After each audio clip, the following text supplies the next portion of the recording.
Muito bem, estamos de volta para falar mais um pouco a respeito de um tema extremamente relevante para o exame de ordem, que é a teoria analítica do crime. Então nós vamos fazer aqui uma tabelinha para que você possa, então, nós vamos usar em 3 aulas essa tabela, tamanha relevância para nós da teoria analítica do crime, tá? Então vamos colocar aqui, ó, teoria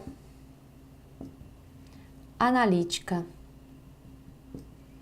do crime. Professora, por que teoria analítica do crime? Que é a teoria que o Código Penal adota para trazer os elementos que vão constituir o crime, tá? Então, nós vamos colocar assim, ó, fato típico, antijuridicidade, fato típico, antijurídico e a culpabilidade. Professora, fato típico, antijurídico e culpabilidade. Para nós, o fato típico, veja só que o crime é todo fato típico e antijurídico para a teoria bipartida. Para a teoria tripartida, crime é todo fato típico, antijurídico e culpável, tá? Então, nós temos que entender que, necessariamente, todo fato típico vai ser antijurídico. Porém, quando nós formos analisar a questão da culpabilidade, é que nós então vamos observar a questão da pena, tá? Então nós vamos começar anotando aí. Professora, quais são os elementos do fato típico, que é o que nós vamos tratar na nossa aula de hoje? Fato típico, ele tem alguns elementos. Então ele tem conduta, ele tem nexo causal, ele tem resultado, e ele tem tipicidade, ok? Então, professora, eu só tenho que tomar um cuidadozinho, porque o nexo causal e o resultado, eles estão atrelados à questão dos crimes materiais, porque os crimes formais, o resultado, ele é antecipado, e nos crimes de mera conduta, eu só tenho, na verdade, vamos pôr só aqui o nexo. Dos resultados de mera conduta, basta a conduta que eu já produzo aí o crime, tá? Então tem que tomar cuidado que nexo causal e resultado, eles são exigidos para os crimes materiais, tá? Começando pela conduta. A conduta, professor, o que é a conduta? Conduta é toda ação humana. Mas só a ação, professora? Não. A ação e a omissão vão ser importantes para nós aqui no Código Penal. Então, você vai anotar aí. Professora, quais são os elementos da conduta? Toda ação, / omissão, voluntária e consciente, dolosa e culposa. Então, olha só. Toda. Vamos até pôr de outra corzinha aqui, ó. Quais são os elementos da conduta? Ação, / omissão, voluntária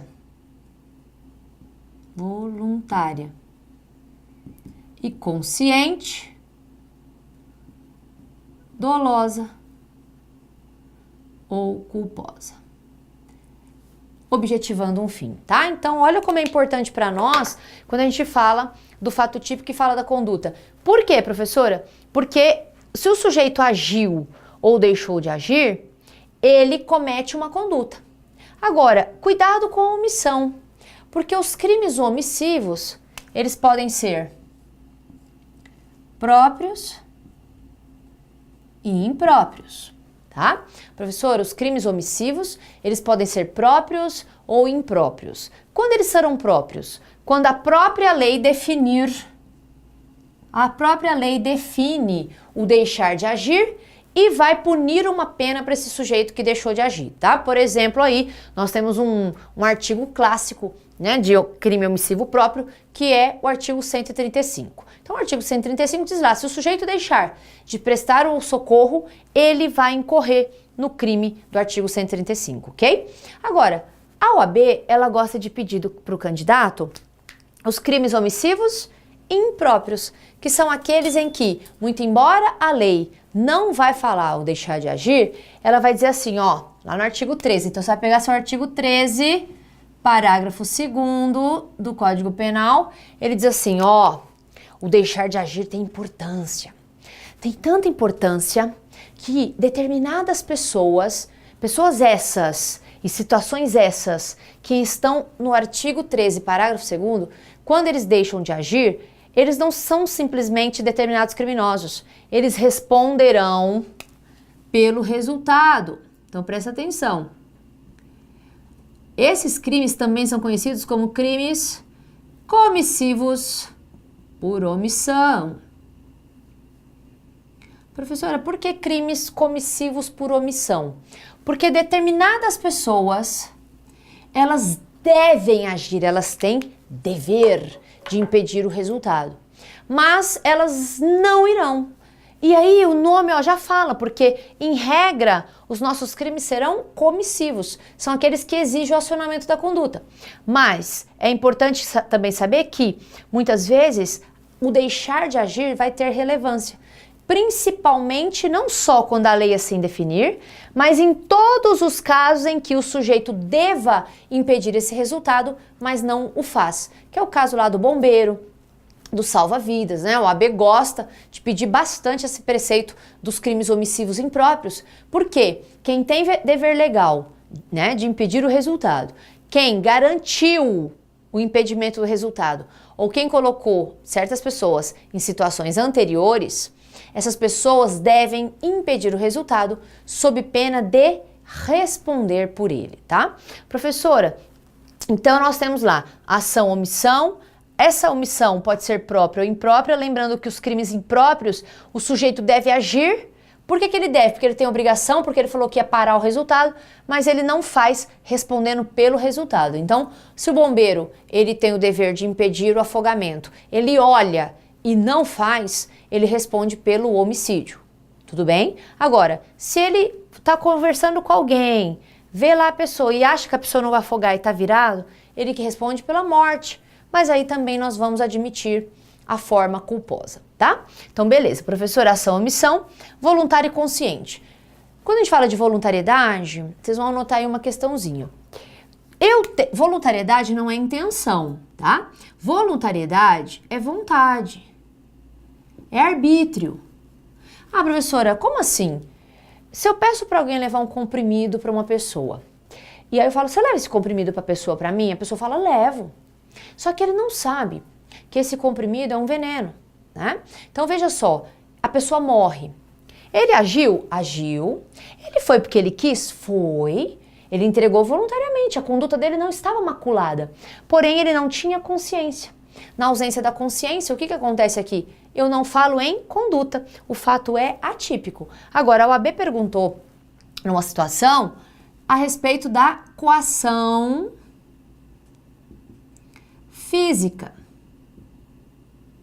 A coação física, olha só, presta atenção, porque depois nós vamos achar uma coação aqui embaixo, que é a moral, tá? Então, ó, a coação física irresistível afasta a voluntariedade, afastando então a conduta e o fato se torna atípico. É assim que nós vamos ter que raciocinar. Então, quando eu entendo os elementos constitutivos do crime em si, eu consigo entender a ausência dele, tá? Então é importante isso. Professora, dolo e culpa. O que nós vamos falar de dolo e culpa? Cuidado com o dolo, especialmente eventual, e culpa consciente, tá? Quando a gente fala de dolo eventual, o dolo e a culpa, na verdade, eles estão no artigo 18 do CP. E importante dizer que o dolo eventual, ele tem a antevisão do resultado, ele aciona a conduta, mas ele não paralisa a conduta, porque ele não se preocupa com a ocorrência do resultado, ok? Na culpa consciente, ele também vê, e presta atenção, ele também vê esse resultado, só que, cuidado, ele vê o resultado, ele não para a conduta, mas ele não para a conduta porque ele pensa que não vai acontecer o resultado. Ele não espera que o resultado aconteça, tá? Então o problema tem que trazer para vocês alguma circunstância que demonstre, para que seja culpa, que o sujeito não quis agir naquela circunstância. Não é porque ele não quis agir, ele até viu o resultado, mas não paralisou a sua conduta, porque ele esperava que a sua conduta não fosse produzir o resultado, tá? Eu quero que vocês coloquem já aí na anotação de vocês, que aqui, relacionado ao dolo e à culpa, está o erro de tipo. Erro de tipo. Ah, professora, erro de tipo essencial. O erro de tipo essencial, nós temos aqui, ó, o afastamento do dolo e da culpa, especialmente no erro de tipo essencial inevitável. Professora, onde está o erro do tipo? No artigo 20, tá? Agora, cuidado, professora, porque se ele afasta dolo e afasta culpa, ele afasta a conduta e o fato se torna atípico, perfeito? Professora, e o erro de tipo acidental, né? É importante aí que vocês também anotem o erro de tipo acidental. Nós vamos ter erro de tipo acidental quanto ao objeto, quanto à pessoa, que está lá no artigo 20, parágrafo 3º. Ele pode errar a execução, lembram-se disso? Ele pode errar o crime. Vejam vocês que se o erro de tipo é acidental, eu não afasto o dolo e a culpa. Ele vai ser punido, ó, vamos até pôr, vai ser punido. Perfeito? O que vai acontecer é que ele vai errar o objeto, ele erra. No erro de tipo essencial, ele erra sobre elementos que constituem o crime e que são imprescindíveis, o dolo e a culpa. No erro de tipo acidental, ele erra sobre elementos que não vão importar, porque o crime já vai ter ocorrido. Elementos dispensáveis. Por exemplo, o objeto. Se ele furta um relógio, pensando ser de ouro, mas não é, o furto aconteceu, porque houve a subtração. Então, nesse caso, ele vai ser punido, porque se trata de um erro de tipo acidental, perfeito? Para a gente fechar essa questão do fato típico, olha só. Não basta que o sujeito tenha uma conduta. A conduta dele tem que ter ligação para o resultado, tá? Então, o que a gente tem que tomar cuidado? Quando a gente fala de nexo causal, o nexo causal, vamos colocar ele aqui, ó. O nexo causal, ele está tipificado no artigo 13 caput do Código Penal e também no parágrafo 1º. Professor, o que diz esse artigo 13?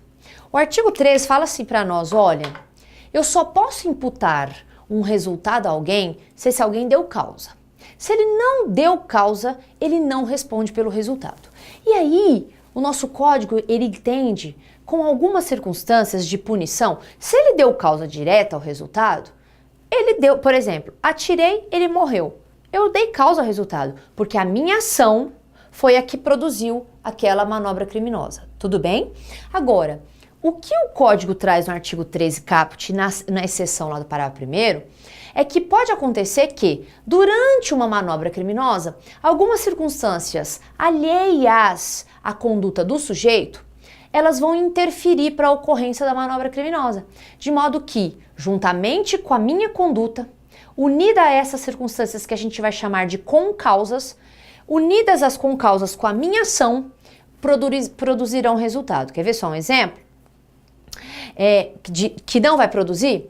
O sujeito bebeu um remédio, na verdade ele infartou e caiu na rua. Eu passo por cima dele. Só que quando ele caiu na rua, ele já estava morto. Eu produzi o resultado da morte? Não, porque existiu uma circunstância anterior que foi absolutamente independente, causando então a morte dele. Mas olha só, vamos dar cabo então à punição dele. Priscila, como assim? Vamos supor que ele tem hemofilia, então ele tem uma causa antecedente. Só que ele tá bonitinho andando na calçada, eu sei que ele é hemofílico, eu atiro nele.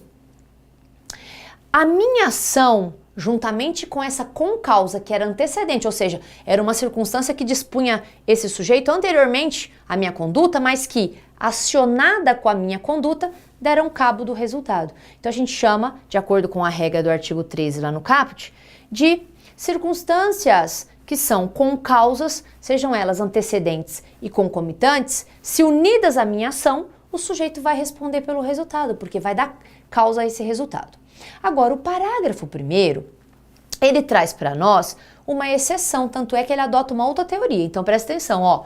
Aqui no 13, ele adota a teoria, no 13 caput, ele adota a teoria da equivalência dos antecedentes causais, tá? Agora, no parágrafo 1º, ele adota a teoria da causalidade adequada. Professora, por que causalidade adequada? Porque eu vou ter uma ação, vai existir uma causa superveniente, ou seja, depois da minha ação, e essa causa depois da minha ação é que vai produzir o resultado. Então, ela é separável. E aí o código, nesse caso, vai entender por bem em apenas me responsabilizar por aquilo que eu causei, que é a exceção trazida pela OAB, ok? Então, como assim, professora? Eu atirei em alguém, então eu tive conduta. Esse alguém vai para uma ambulância, é esse que a OAB gosta. Esse alguém vai para uma ambulância. Antes de chegar no hospital, a ambulância capota. Vejam, eu tenho uma ação, eu tenho uma causa superveniente, e essa causa superveniente, ela é imprevisível.